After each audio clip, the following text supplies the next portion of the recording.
Muito bem, boa noite, Kavinsky. Seja bem-vindo aqui a mais um programa, né, do nosso podcast Desnude. Bora lá.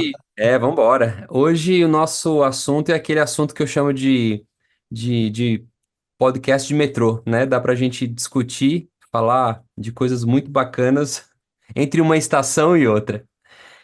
Olha só, é, eu acho que já fazem 2 anos, né, do lançamento aí da OpenAI.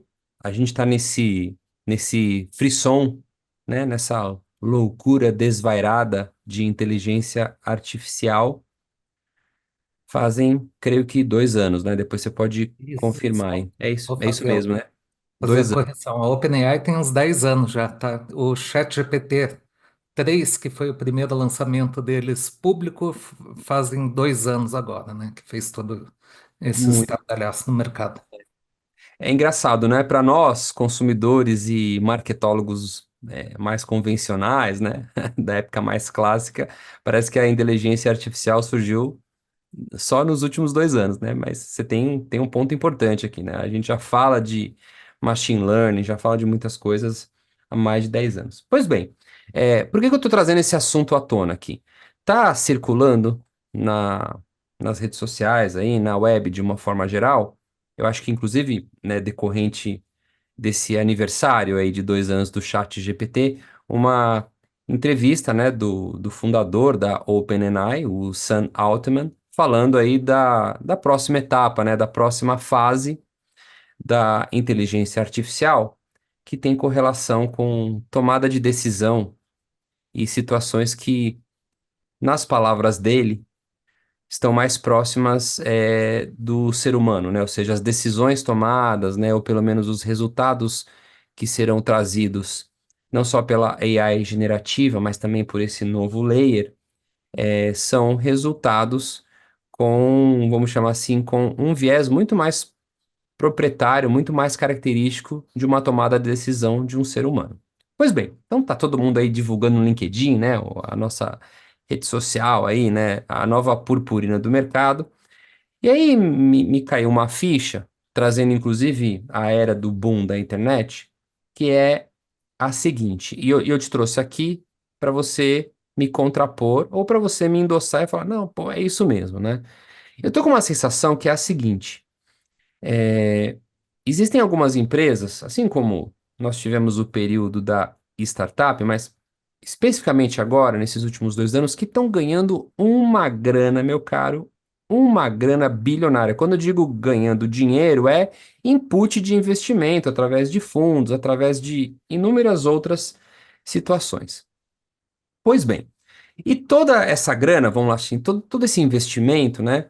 Ele está indo ali pro balde dessas empresas, a OpenAI é um caso, porque existe um escalonamento de lançamento de plugins, de funcionalidades, de inúmeras situações que estão sendo exponencializadas por usuários convencionais, tipo eu, né? Um consumidor, né? Um marketólogo, um ordinary people.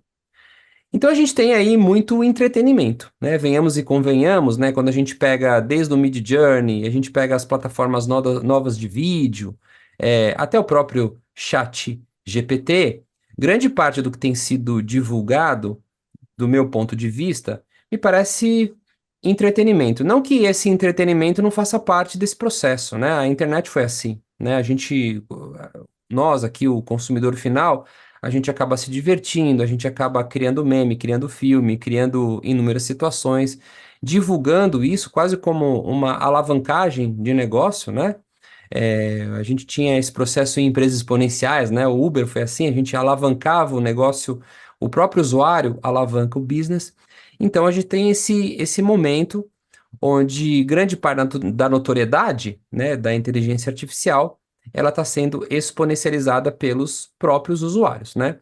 E aí, no final das contas, a minha percepção dentro dessa notoriedade cada vez maior, né, dos resultados é, da inteligência artificial, ela, no final das contas, tem muito mais correlação com burburinho, com purpurina, com fumaça, do que com o resultado de negócio em si, né?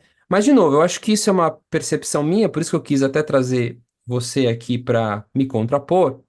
Eu tô achando que a gente está vivendo uma bolha nova. Só para a gente colocar a situação aqui em pauta, em hipótese alguma, a gente já discutiu isso em vários programetes, a gente está dizendo que a inteligência artificial não vai vingar. Não, muito pelo contrário, né? A gente está dizendo que ela vai vingar mais do que eram as dúvidas e hipóteses da própria internet, né? Só lembrando que a internet também teve um período que nem a gente está tendo agora, de diversão, né? Do pessoal ficar fuçando em inúmeras coisas, um monte de empresa apareceu com protótipos, ganharam dinheiro e depois a bolha explodiu.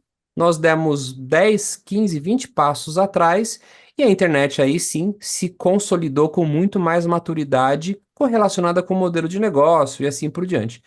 Eu tô com uma sensação, né, que nesses últimos 2 anos a gente tem uma pancada, então, de vamos chamar de cases exponenciais, principalmente provenientes desses usuários comuns como eu, né? Que estão utilizando ali a ferramenta e cada vez mais divulgando de forma orgânica. Mas no fim da história, eu não estou ainda vendo de uma maneira palpável resultados corporativos claros dentro de um modelo de negócio. Então, só para a gente citar aqui o que eu estou chamando aqui de resultados realmente palpáveis. Por exemplo, redução de custos. Eu não estou vendo até agora nenhuma agência de publicidade, né, que faz parte bem do nosso, né, meio ali profissional, reduzindo FII. Não estou vendo ainda. Ninguém dizendo assim, eu cortei meu FII em 30, 40, 50%, porque meu cliente está dizendo que agora tudo pode ser produzido do ponto de vista estratégico operacional por inteligência artificial. Não estou vendo redução de FII. Eu também, até este exato momento, não estou também percebendo redução de custos de produção ou até mesmo de pessoas, né? Onde a pauta é reduzimos o quadro porque colocamos inteligência artificial. Eu também não estou vendo nenhuma empresa exponenciando aí de forma clara e evidente uma melhora no EBITDA. Ó, minha empresa faturou muito mais, a gente teve, né, uma alta performance de produtividade, de eficácia. Então eu tô achando que a gente está tendo uma mega fumaça no mercado, bastante purpurina. Grande parte dessa purpurina ela é trazida pelos usuários usuários comuns como nós, que estão brincando com a ferramenta, estão realmente se entretendo. E de novo, repito, né, para não parecer ignorância aqui, esse processo de ciclo de maturação, ele depende desse entretenimento, entre aspas, aqui, desse teste de aprendizado, né? Tanto que, né, o Sora está aí na mão de um monte de gente que está brincando com a ferramenta para a gente não lançar alguma coisa que ocasione mais atritos, como é o caso das fake news que estão rolando, né, do ponto de vista de vídeo. E aí, eu tô achando que pode ser uma bolha, mas eu, como usuário e como anunciante, não queria endossar isso tecnicamente. Então, eu te pergunto, Kaviski, né, você até me comentou esses dias que provavelmente deve sair em breve aí, né? Já trazendo aqui um spoiler, uma boa matéria na Fast Company, falando sobre essa possibilidade da gente ter ali uma gelatina no meio dessa história. Mas eu queria que você comentasse um pouco, né? Aproveitando que fazem 2 anos que o ChatGPT está aí, com ele trouxe uma leva de softwares relacionados a AI. Queria saber se você acha que pode ter uma bolha nessa história e se a gente corre, não como usuário, mas como empresa, um risco aí de ter, por exemplo, a falência de uma pancada de startup, né, que estão criando protótipos e hipóteses comerciais e no final a coisa tá meio que ainda inconsistente. Comente aí o meu receio, Kavinsky, o meu medo aqui. Vamos lá, que esse tema é complexo e é um terreno meio pantanoso aí para a gente falar, né? Primeiro, acho que é bem importante a gente separar algumas coisas, né? A inteligência artificial que veio aí e ganhou, né, força com o ChatGPT, que a gente chama de inteligência artificial generativa, né, para gerar textos, imagens, vídeo, áudio e assim por diante, tá? É uma coisa, né? E temos outras inteligências artificiais aí que já operam há muito tempo, né? Desde o começo da Amazon, por exemplo, 20 anos já, né? Tem inteligência artificial embarcada, li um livro maravilhoso do pessoal do iFood, de como eles usam inteligência artificial e como é que a inteligência artificial fez a diferença no negócio deles. É assim, é assombroso, tá? O quanto isso refletiu nos resultados deles e até na posição deles de líder isolado aí do mercado que eles competem, sem querer fazer juízo de causa que se gosta ou não de iFood, né? Porque é uma empresa que também tem suas críticas, tá? Mas quando a gente olha para a generativa, de fato eu acho assim, primeiro, as expectativas, até as minhas, eram muito maiores no começo, porque é uma ferramenta impressionante, né? A gente não tinha visto nada até então, né? Criar coisas do nada, né? Uma máquina criar textos como se fossem muito parecidos com textos humanos, né? Ou imagens, né? Eu, por exemplo, sou um zero à esquerda para fazer qualquer desenho, tratar uma imagem no Photoshop, não tenho a menor ideia como faz, né? Consigo criar algumas coisas muito legais. Isso, né, gera na gente uma sensação de que aquilo, né, é às vezes muito maior do que o que parece, né? Porque na prática, quando você vai aplicar e fazer um uso comercial disso, né, da IA generativa, né, a gente vê que tem muito mais complicações, né? Tem uma série de problemas, né? Por exemplo, eu vivo tentando criar conteúdo para LinkedIn, para uso pessoal mesmo, ou para artigos, ou para clientes, né? E não sai aquilo que é esperado, sai muito mais do mesmo, não fico muito satisfeito. As ferramentas me ajudam muito a fazer determinadas coisas. Então, por exemplo, para criar um artigo hoje eu levo muito menos tempo, né? Mas ainda vai um tempo bastante significativo de trabalho humano, né? Felizmente também, né? E quando a gente fala de bolha, né, a gente tem que olhar para onde estão os investimentos, tá? E aí acho que dá para separar em duas partes, né? Você falou de startups, eu vou falar das big techs também, né? Das big techs e dessas, né? Podemos pegar a OpenAI, podemos pegar aí o Anthropic, né? Que teve investimento agora da Amazon, podemos pegar aí a Microsoft também investindo, né, na OpenAI. E aqui a gente tem, né, investimentos brutais, né? Podemos colocar a Nvidia nesse jogo também, né? Maior empresa do mundo hoje em valor de mercado, né? Com um crescimento espantoso, tá? Pegando as Big Techs e a OpenAI junto, eu acho que se a gente olhar para o quanto a gente consegue aplicar comercialmente, né, o uso dessas ferramentas hoje, e vamos falar aqui dentro do marketing e da publicidade, né, de fato eu acho que a gente está devendo. Né? Se a gente olhar, tem até algumas críticas da Microsoft aí, públicas, falando até de usuários, né, e funcionários da Microsoft, falando, por exemplo, da ferramenta, né, que eles usam internamente, que não faz grande diferença no dia a dia de trabalho, né? Isso, é claro, né, é uma posição, né, de alguns profissionais. E aí a gente tem um outro problema, porque a mídia, né, e aqui falando do meio, né, jornalístico, ela já sofreu muito com a chegada da internet e depois da chegada da internet. Com as redes sociais, mais ainda. Com a inteligência artificial, mais ainda. O que que acontece com essas instituições? Para elas, vira o diabo. Então, quando você vai ver, eu vejo a IA como um pêndulo. Você tem um lado muito negativo, né, de críticas, você tem um lado muito positivo, e eu acho que os dois estão muito exagerados, tá? A gente tem que tentar trazer as coisas mais para o centro. Eu acho que esses investimentos eles vão, com o tempo, trazer retorno. Eu não acho que essas empresas estejam cometendo o mesmo erro que podem ter cometido lá atrás, falando das big techs, tá? Eu acho que elas têm uma visão muito clara de que isso, em algum momento, né, vai trazer esse retorno, mas como você disse, você não está vendo no dia a dia, porque de fato, se você olhar para as pessoas e perguntar para muita gente falar, se amanhã você não tiver IA para trabalhar, você consegue fazer seu trabalho normalmente? A maioria das pessoas vão falar que sim, né? Tem muito pouca gente que vai falar, não, não consigo mais fazer isso.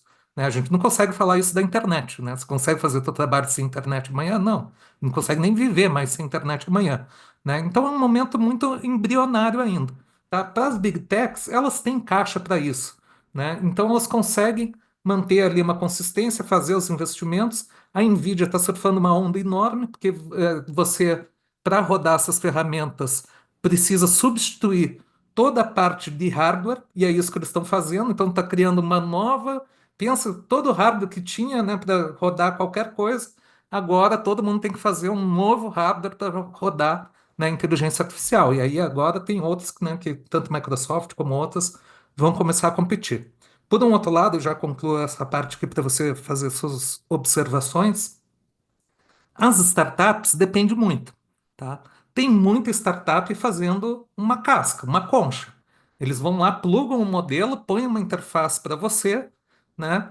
E aí fazem algumas configurações ali, prompts pré-programados. A maioria delas são desse jeito. Igual eu lembro que a gente tinha uns sobrinhos da internet lá atrás, né? Que era pessoal que fazia, né, homepage, né, não chamava nem de site, né, fazia o website, né, a mesma coisa. Essas, assim, vão desaparecer muito rapidamente, tá? Isso não vai se sustentar, mas elas estão surfando uma onda agora, né, por enquanto, tá? Tem outras e outros mercados e outros negócios que estão indo bem. Se você pegar, por exemplo, o Duolingo, por exemplo, demitiu um monte de gente. A IA já substituiu muita coisa ali para eles, né? Então, eles conseguiram acertar algumas coisas. E de perspectiva, né, você olhando como agência de atendimento e essa questão do volume de coisas que pode ser entregue, né, e de baratear custos e tudo mais, eu acho que esse virá muito rápido, tá? Porque essa é a solução que todo mundo está atrás, tem potencial para isso, né? A produção de peças em escala, customização em escala. Isso eu acho que logo, logo a gente vai ver as big techs, especialmente acertando a mão, e muito rapidamente as agências, né? E o pessoal do marketing vai ter que aderir a isso, senão morre. Esse é tipo, faz isso ou já era, né? Depois eu posso falar mais aqui sobre produção de vídeo, outras coisas que é um assunto um pouco diferente. Não, eu ia te comentar, aproveitando esse último comentário seu, é que eu percebo que pequenas e médias empresas estão se aproveitando mais da situação, por exemplo, da generativa do que as grandes. Eu acho que as grandes ainda têm toda um receio, se eu posso chamar dessa forma, né, em relação a direitos de uso de imagem, ou até mesmo a alucinação, a gente não conseguir ver num detalhe muito específico, né, uma imagem distorcida ou mal composta, se a gente pode chamar dessa forma, né, mal estruturada. Porque a gente, da mesma forma que existem filmes que a galera fica procurando, né, cenas que esqueceram o microfone, esqueceram a latinha, etc., tá cheio de gente de gente com tempo, né? Para ficar procurando erro dentro de imagens geradas por AI generativa, né? Então acho que as grandes empresas ainda estão super receosas porque, mesmo do ponto de vista mais offline, muitas delas já tiveram impactos ali jurídicos, né? Impactos relacionados a direitos autorais e assim por diante. Agora, a galera de pequeno e médio porte tá nem aí. Tá surfando, mano, é assim. Chama o sobrinho, fala, aprende a mexer no Midjourney, no Heijin, no, sei lá, Runway, joga aqui no chat GPT, só me traz o resultado. E aí, obviamente, a gente já tinha uma grande dificuldade, por exemplo, para agências pequenas, né? Se a gente pega agências pequenas, até freelas, né? Que sobreviviam dessa cauda longa, tem um impacto grande, né? Com agências de pequeno e médio porte que cobravam, às vezes, FII ridículos, né? 5.000, 10.000 reais por mês ali para atender um cliente, às vezes, de médio, de pequeno porte. Hoje os caras falam assim, não, putz, eu te pedia, sei lá, criação de layout, de conteúdo, e aí isso dentro de um prompt muito bem estruturado, realmente, desculpa, eu prefiro fazer aqui dentro de casa, o chat GPT me ajuda a fazer uns textos, né?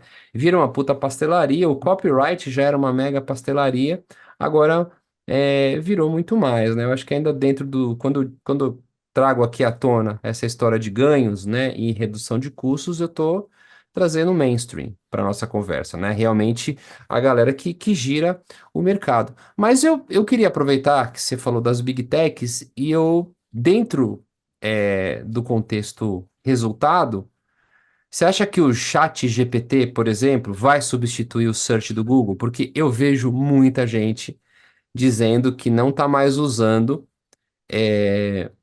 o Google na procura de situações. Esses dias eu tava, né? Eu sou uma pessoa, né? Trique-trique ali. Às vezes eu tô ali, passou uma menina falando no TikTok, etc., dizendo o seguinte: ah, mas eu procuro no chat GPT. Sabe aquela coisa? Para a geração mais alfa, ou o Z mais novinho. É assim, Uhum, o Google virou o Orkut, me parece. Posso estar errado, mas assim, não, mas peraí, por que que você usa o Google? E isso me traz à tona uma situação muito louca, onde 80% do investimento de mídia digital está concentrado em Google e Meta.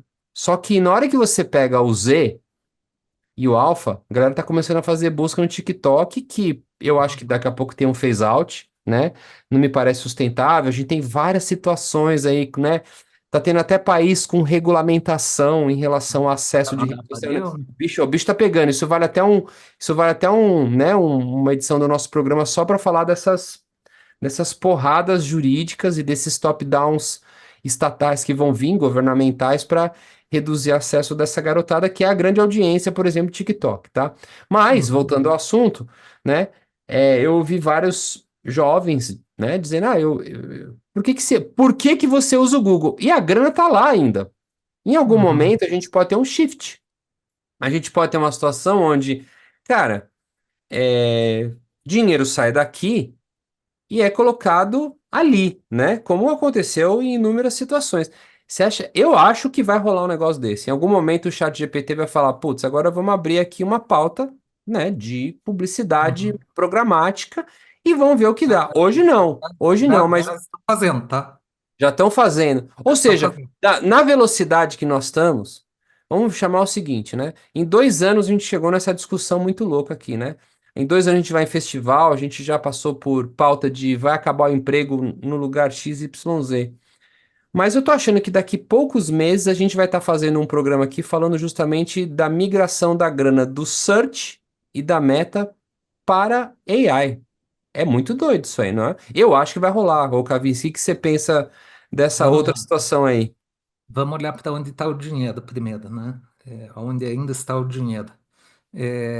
Qual que é a grande ameaça do Google? Uma é óbvia, são as redes sociais, né? Onde ele não conseguiu competir, né? Tentou várias vezes, talvez o YouTube seja, né, a maior ferramenta aí, mas, né, aí pode olhar por dois lados, né? Como uma ferramenta social ou de vídeo, dependendo do uso. E o grande problema deles hoje não é, tá, a ameaça do ChatGPT. Essa é uma ameaça premente futura e que pode acontecer e que com certeza deve estar arrepiando, porque pela primeira vez em mais de 20 anos o Google tem uma ameaça real para busca, porque todo mundo que tentou fazer um buscador para conseguir para competir Não deu nunca certo. conseguiu chegar aos pés. A Microsoft tentou com umas 50 versões, cara, tem caneca e brinde de buscador da Bing, Microsoft com todas as marcas que você imaginar, cara. eu imagino. Microsoft Search, MSN Search, tem de tudo, né? Mas a grande o que tirou agora o dinheiro da mídia do Google, da busca, foi a Amazon, tá? São os anúncios de retail media, né? Especialmente, né, nos Estados Unidos, nos países onde tem mais investimento, que é onde faz mais diferença para o negócio deles, tá? Do ponto de vista aí das gerações mais novas, né, acho que isso é extremamente ameaçador, tanto o que TikTok pode fazer, como o que Zuckerberg pode também fazer com as suas redes sociais e aproveitar, né, um momento que a gente não está vendo ainda, mas pode acontecer alguma coisa. E eu acho que algumas necessidades de busca, né, que a gente antes resolvia com o Google, são melhores resolvidas hoje com IA generativa, tá? Nesse sentido, tem uma ameaça grande para o Google. Por um outro lado, né, o Google também está colocando a IA no seu buscador, tá? Daí se é uma questão de marca, né? Os mais jovens gostam ou não, é uma outra questão. A questão é quem resolve melhor o resultado de busca. E aí, a minha aposta de quem pode resolver melhor o resultado de busca continuará sendo o Google, tá? Eu já vi os projetos deles para como vai ser, né, um resultado de busca no futuro usando IA, que no lugar de ser uma série de resultados, ele monta uma página, por exemplo, para você, né, com uma série de detalhes ali, é uma coisa bem interessante, infelizmente, né, a gente não tem como mostrar aqui, tá? É espetacular. A outra coisa que é um problema do ChatGPT, tá? É a questão, né, que a gente sabe das alucinações, né, e da gente não ter ali a certeza do que ele retorna, tá? O Gemini do Google tem o mesmo problema, ele alucina também, alucina igual. Só que o Google tem um diferencial que o ChatGPT não tem. O Google tem o Knowledge Base, que é quando você aparece aqueles quadrinhos lá, fala quem que é a Madonna, por exemplo, alguma coisa desse gênero, né? Eles têm um banco de conhecimento, né, que é um banco de conhecimento mesmo, se não é gerado por IA, com mais de 1 trilhão de fatos, né, sobre pessoas, sobre lugares, sobre diversas coisas. Então, se você pergunta hoje para qualquer IA generativa super avançada, pode ser o Gemini, pode ser o Gemini, não, pode ser o ChatGPT, pode ser Anthropic, pode ser qualquer outro, né? Se perguntar quem foi o quinto presidente do Brasil, todas vão errar. A única que acerta é o Google. Por quê? Porque o Google não está usando inteligência artificial. Inclusive, ele errava também essa resposta. Tá? Ele está usando, quando ele não tem uma certeza da resposta, ele usa o knowledge base para passar essa informação. Né? Então, eu acho aí que é um cenário bem interessante, porque apesar do Google ter ainda um leverage, né, ter já a dominância do mercado, ter o dinheiro, ter um conhecimento de busca, né, que é muito grande. Pensa, são muitos engenheiros ali de muitos anos, cientistas, né, muito, né, competentes ali, que por muito tempo, né, fizeram do buscador do Google uma coisa que ninguém conseguiu copiar. Pensa nisso, cara. Então, assim, poder eles têm. Agora, o poder de marca, isso de fato pode, né, ir se perdendo. Então, agora eu acho que é um momento crucial aí que o Google deve estar realmente muito preocupado e não vai medir esforços para competir com isso também, né? Mas é muito. Pra gente até finalizar o papo, porque a gente já jogou vários outros temas legais aqui pra gente trazer em novas edições aqui, né? Mas tem uma coisa interessante em relação ao Google, é que todos os produtos que eles hoje são claramente, né, líderes no mercado, eles também, que é raro acontecer isso, tá? Eles também foram pioneiros. É muito engraçado isso, porque às vezes você é pioneiro em algo, vamos pegar o caso do WeWork. O WeWork não foi pioneiro dentro do modelo de negócio dele, né? Assim como muitas outras frentes, vamos pegar o caso da própria Microsoft, né? Ela não foi pioneira, né? A Apple foi muito mais pioneira e no final a Microsoft ela fez meio que uma cópia muito mais democrática, muito mais interessante. Então, o buscador assim como, vamos pegar o caso do YouTube, que foi uma compra também, né? Eu acho que eles foram assertivos quando eles compraram. Eles entraram de forma pioneira no mercado e se mantiveram líderes até hoje. No caso da AI, eu acho que é a primeira vez que o Google ele vai entrar dentro de ecossistema competitivo com muitos outros players e inclusive com um ciclo de maturidade maior, né? Então, só trazendo aqui uma pauta, eu acho que talvez seja a primeira vez que o Google realmente vai colocar à prova se ele tem bons estrategistas de marketing para competir no mercado de igual para igual, porque até hoje, e aí não querendo, obviamente eu não estou minimizando em hipótese alguma nenhuma liderança do Google, pelo amor de Deus, né? Mas a gente sabe muito bem que uma coisa é você fazer marketing e estratégias de comunicação sendo líder absoluto, quase como um monopólio, dentro até de parâmetros de tecnologia, assim por diante. E outra coisa é você criar estratégias onde você precisa ganhar market share, né? Dentro de um contexto muito mais competitivo. E aí, galera, aí que realmente a coisa pega, né? É fácil, com grana, pioneirismo e liderança é muito mais simples, até você cometer alguns erros, né? Se manter ali na posição de primeiro lugar, né? Você tem várias coisas, inclusive protecionistas, do ponto de vista de patente. Outra coisa é falar, meu, vamos lá competir com 10 caras. E eles são bons, não são ruins, né? E aí eu acho que a gente tem um cenário bem diferente, né? Bem diferente. A gente já viu entre nós aqui. é, Muitos produtos e serviços lançados pelo Google em mercados de alta competitividade e ele não deu certo. Não deu certo. Não, não deu. Vamos pegar o caso do próprio óculos, lembra dessa história? Ou o caso de linha, por exemplo, de automatização. Se a gente perceber hoje o quanto a Alexa evoluiu do ponto de vista de Amazon e de conexão com outros produtos para automatização de casa, e o Google tentou lá atrás com, lembra? Acho que era Nexus, eu não lembro o nome da empresa agora de cabeça, né? Então a gente já teve situações onde o Google, é a maior Big Tech do planeta, né? Entrou em competição de igual para igual com outros e não rolou, não deu certo, né? Não sei, acho que todos sofrem disso. Microsoft, Também, né? Meta, Google, todos passaram por isso. Eu acho que uma coisa que o Google acertou não foi nem em ser pioneiro, tá? O que o Google acertou foi em saber monetizar. Ele soube monetizar a busca, Muito. inclusive, né, na verdade, ele copiou, né, de uma outra empresa e depois pagou uma quantia que nunca foi declarada, né, porque para fazer o modelo de link patrocinado não é originalmente do Google, né, eles copiaram de uma outra empresa que fazia, também fazia junto com o GoDaddy, se não me engano. E aí depois tiveram que fazer um acordo que nunca foi divulgado, né? Que deve ter sido o acordo, inclusive, mais caro que o Google já fez, na minha opinião.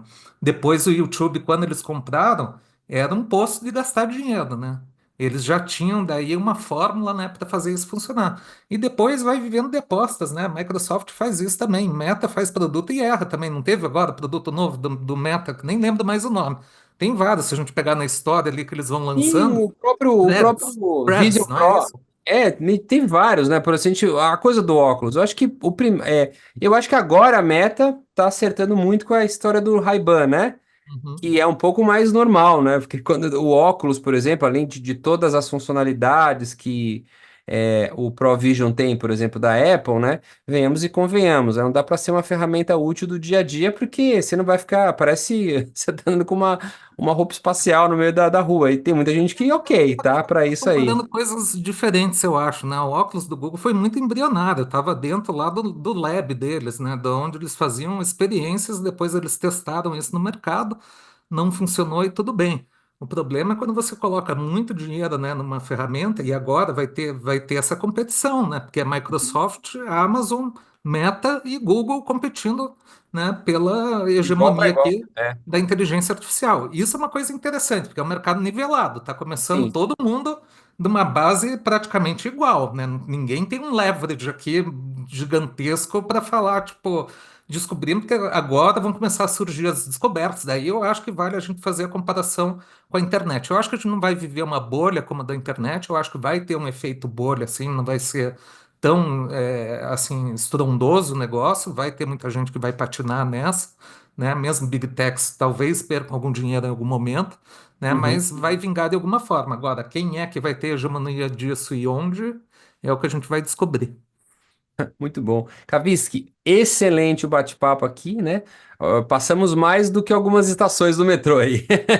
Hoje, né, a gente se Esse aprofundou assunto muito eu bem. não Foi uma esqueci inteiro. masterclass, amigo. Porra, foi uma masterclass. Muito obrigado aí, né? Imagina, E ó, a eu que gente, a gente trouxe aqui temas legais, hein? Eu gostei da história do. Vamos depois trazer aqui nossos amigos advogados ali para falar um pouquinho sobre as próximas leis que virão, né? Principalmente para boa. redes sociais, tá bom? Boa noite, galera, né? Para quem estiver escutando a gente durante o período da manhã, né? Tenha um excelente dia, uma boa semana, um bom final de semana e até o próximo aí. Valeu, Kavinsky. Alô, pessoal, valeu, Greg.